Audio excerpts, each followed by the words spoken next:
things that used to be, nerdy are more mainstream now. So it's difficult to narrow that down for me.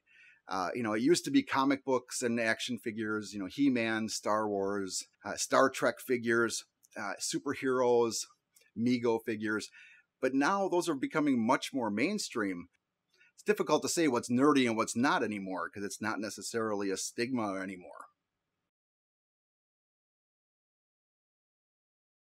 Melanie and I got married in 1994, and at the time I didn't know the depths of her wrestling addiction.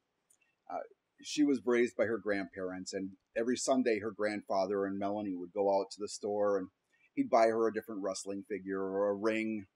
We started doing our own booth, selling at the same shows with our friends, and it was great. It's a big family when you're selling there. After a while, we were fortunate enough that we were able to open our own store.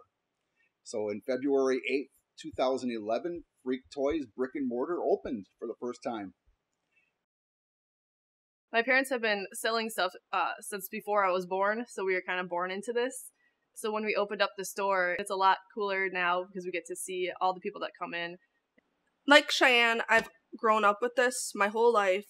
I've always loved it. I've always loved going to like flea markets and toy shows.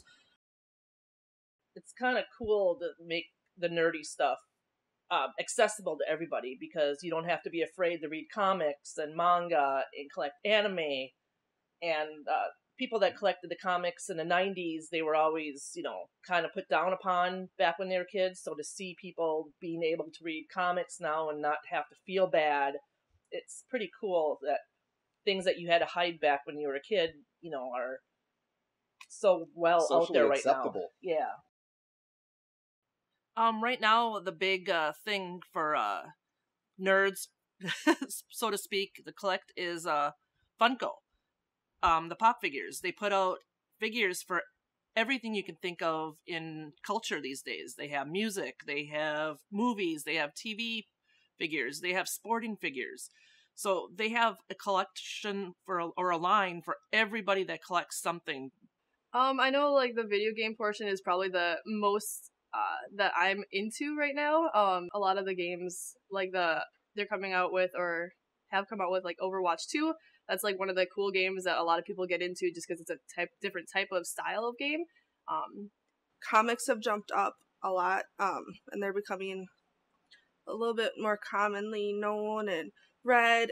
Well, a real big game changer for movies was, it's kind of cliche to say, but Star Wars. You have people that saw it in the 70s and the early 80s that are doing it with their kids and or grandkids. And they can collect all at one time. It's a multicultural, generational. It's really kind of heartwarming to see just families that come together to collect.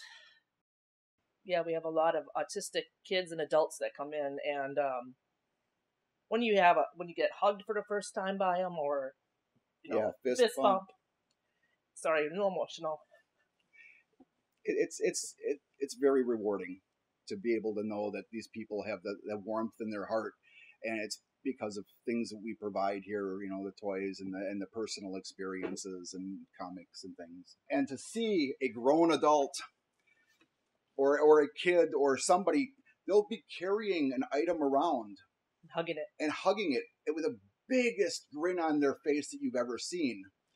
And that feeling that it gives us is just incredible, to see the happiness and joy that the things in our store provide people. Freaktoyz, it will be here in the future. For the store itself here, I keep building new display cases, keeps changing things, and keep evolving. It was always the popularity of Superman and Batman that kept them in the mainstream. Now we're starting to get all these superheroes that they never allowed on TV or movies before. Things just keep evolving, and some of these characters, their stories should be told, and it's great that we're finally getting them.